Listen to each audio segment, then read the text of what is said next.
Hello, Phil here from Wings of Pegasus, and welcome to another analysis video. On the agenda tonight, we have Steve Morse. Of course, Steve from Dixie, Dreg's founding member, and this is going to be from Deep Purple. You might know Steve from his work with Deep Purple, so this is going to be coming from Sao Paulo in Brazil. So let's get Steve up on screen and see how he gets on.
And I just want to stop it there just to explain how great his control is of feedback and just literally riding that wave of feedback and keeping it under control. As you can see here, Steve is kind of right in front of his stacks and he's found that sweet spot. He knows exactly what he's doing with the feedback and just holding that string at the top of the bend and just letting that feedback ring out and keeping it under control. I'm sure a lot of people watching this have been to gigs where they've seen guitar players have feedback that is uncontrollable and the feedback just keeps coming back at the same pitch and it kind of pierces your ears, and it seems like no matter what the guitarist does, you always get that same pitch of feedback coming back in your ears. But Steve is one of those guys that has got absolutely classic control, and you know, he's a seasoned professional and he knows exactly what he's doing with this feedback. And Steve's got such control of all of his techniques. Vibrato, the main one that I always mention, you can see here how he keeps his vibrato frequency really even, and what I mean by that is that you can have a slow wide vibrato or a fast vibrato, but you always keep that frequency even. So it's almost like a metronome. If you imagine a metronome playing really quickly, that's what you want your vibrato in terms of that frequency and pitch. You want it to keep on hitting a particular wavelength so that it's nice to the ears. If you have a really unpredictable vibrato and you don't make those waves, it's going to be a bit offensive to the ear. You can play classical and jazz and so many different styles, and he's got all the speed elements down, but the true makings of a player is to hear them when they're playing slowly. Can they control the sound? Steve certainly can here, and a great tone as well. Steve has got that perfect balance of having just enough reverb and just enough of a wet sound. And the great thing about the tone as well is that he's got that slow release, so he's got just enough reverb on there so that when he stops playing a note, the reverb just bleeds on for maybe a second or a couple of seconds, and it gives that really nice smooth sound. If you've got a tone that's got a quick release, it means that the note suddenly stops.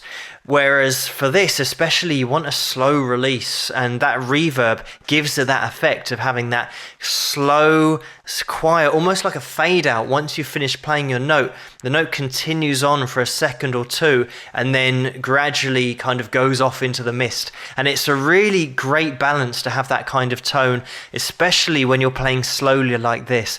Imagine if he had that quick release on the tone and had no reverb on there, that the notes would just stop and it wouldn't have any of that emotion, And that's so much part of what he's playing here. The tone is absolutely essential to get across exactly what he wants to communicate with his playing. I mean, Steve's got all the talent and all these fast techniques down to a T. He plays so many different styles, but he's showing here that he can play slowly just as good as anybody. Really great control here, especially with that feedback and that vibrato as well. But let's have a little look at some more.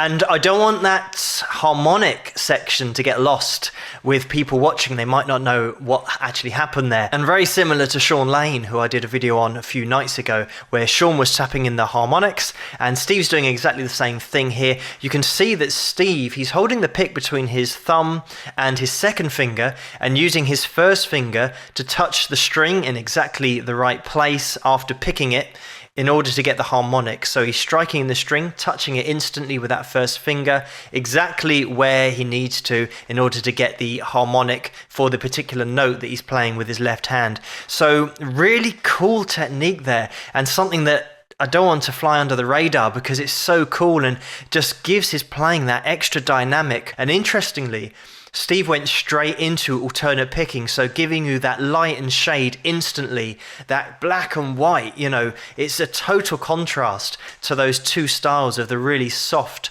harmonics and then straight into alternate picking, turning it really aggressive.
And there we go, and that's then going to be the end of that solo section when he then changes over to his next effect, fading in chords. And if you don't play guitar, that was a classic example of string skipping and how to do it.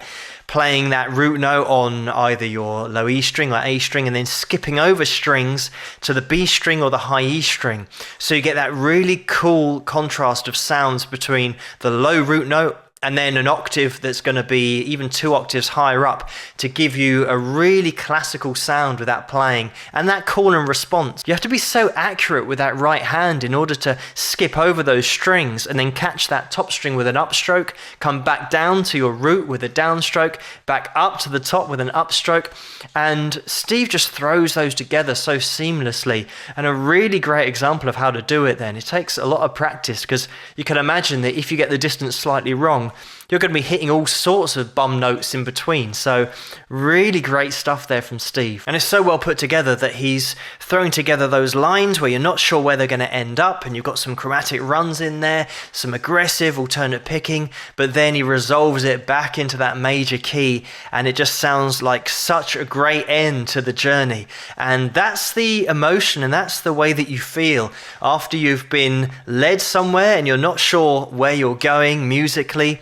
As soon as you resolve it to a major key, you're back home and everyone feels safe again, and it's like, that's a nice journey and we now know where we are. Steve's one of those top players. It's a case of he's never ever unemployed because he's that good. But what a great performance here from Steve. We had the great control of feedback and control of vibrato as well, and the string skipping and the shredding. There's pretty much something for everybody in this 3 minutes and 15. But this track's called Contact Lost. If you guys want to check out the track, that's what it's called. But thank you for suggesting this video for me to take a look at. Keep those suggestions coming in the comments below. Let me know what you guys think, and if you like this video, please give it a thumbs up and subscribe, and I'll see you guys at the next one. Rock!